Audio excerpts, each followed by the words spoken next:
چنانچہ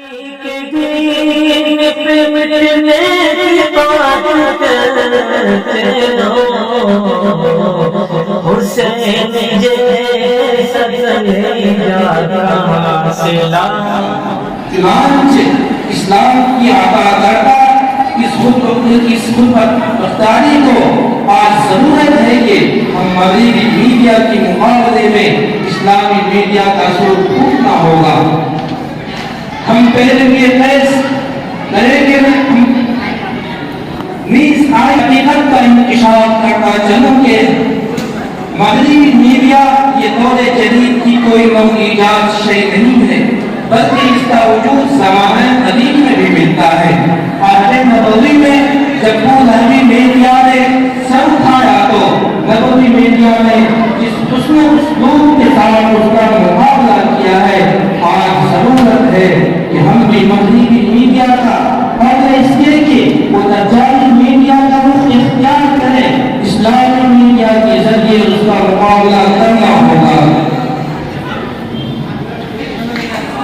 جی جناب، اسلامی میڈیا کا جو تصور جو آپ کے سامنے پیش کیا گیا، میں اس موقع پر مناسب سمجھتا ہوں کہ اس کا تشریف نظر تعارف کرانا. حدیث لوہا محمد کو کاٹتا ہے، اسی طرح سوشل میڈیا کا بدل بلکہ اس کا حکم و جواب اسلامی میڈیا کو سامنے لا کر ہی دیا جا سکتا ہے. جی جناب محمد صاحب، سب سے پہلے اس کے لیے بذاتے خود میدان عمل میں آ کر انسا قائم کرنی ہوگی جو نہ صرف مسلمانوں بلکہ پوری دنیا کے فکر و نظر پر گہرا اثر ڈالے.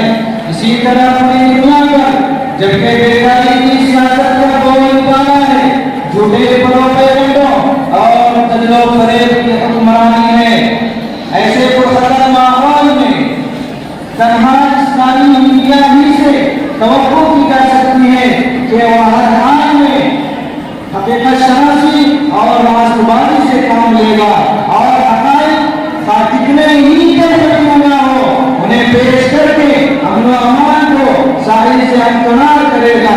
یہ نظر آتی ہے کہ اسلامی میڈیا معاشرے میں موجود تمام قسم کے برائیوں کو اپنے لحاظ میں نوٹ کرے گا، ان کا تجزیہ و تحلیل کرے گا اور ان کے ذہن میں کام کرنا اسباب محرکات کا پتہ لگائے گا تاکہ حقائق تک رسائی ہو سکے اور ماضی سے سبق حاصل کیا جا سکے. اسی طرح اسلامی میڈیا جب کسی معاملے سے قضیے سے بحث کرے گا تو کسی فریق کے خلاف ایک طرفہ فیصلہ نہیں کرے گا بلکہ غیر جانبدارانہ فیصلہ کرے گا. اس کی پالیسی افراط و تفریق سے بالکل الگ ہے اور اقتدار و توازن سے منتسب امت مسلمہ کے وسیع ترین مفاد میں سے ثابت ہوگی. بات تو بالکل یہی ہے جو ہمارے بھائی نے کہی.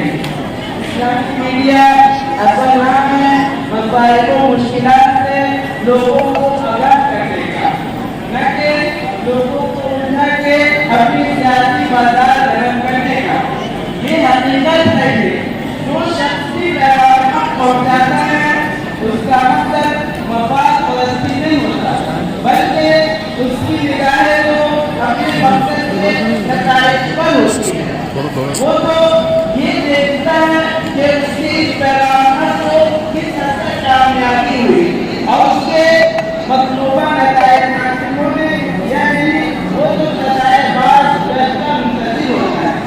یہی وجہ ہے کہ رسول اکرم صلی اللہ علیہ وسلم نے جب حضرت معاذ رضی اللہ تعالیٰ عنہ کو یمن والوں کے پاس بھیجا تو آپ نے چند ہدایات فرمائی اور ہر ہدایت کے بعد اس کے مقصد کی طرف توجہ دلائی. یہی اسلامی میڈیا کے یہی استعمال کو اختیار مانتے آپ صلی اللہ علیہ وسلم نے ارشاد فرمایا، اے معاذ جب تم نے یمن والوں کے پاس جانا تو سب سے پہلے انہیں ایمان کی دعوت دینا. جب وہ ایمان قبول کریں پھر انہیں نماز کی دعوت دینا. پھر جب وہ نماز کی بھی پابندی کرنے لگے پھر انہیں نماز زکات کا حکم دینا. اسلامی میڈیا بھی یہی طرز عمل کو اختیار کرے گا